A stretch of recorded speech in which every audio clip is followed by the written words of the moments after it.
yung Redwood model. Yung pangalawa po. Dalawa po yung bedroom. Ito rin po yung model house po nila. So, ayan yung bathroom nila. So, complete na po. Fully furnished po pagka turn over sa inyo po yung bahay. So, yung kayo na lang talaga ang maglalaman kasi ayan, meron na siyang lababo, may tiles, tapos ayan na po yung kanyang hagdan. Ayan. So, akit po tayo sa second floor. Ayan po. So, go. Second floor po tayo. So, ayan. Ito po yung second floor. So, dalawa po yung kanilang CR. Pagpasok po, pagpupunta sa kanan, ito po yung unang kwarto.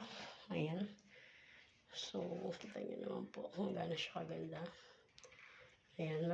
Para may idea lang po kayo kung paano nyo gagawin nyo sa bahay nyo kung sakali. May bintana po dito. Ayan. Tapos, ito po yung bathroom. Nakalock po siya. So, ayan. Ito yung pangalawang kwarto. Ayan. So, malapit po siya dito. Pag sumili po kayo, ayan po yung labas. Okay?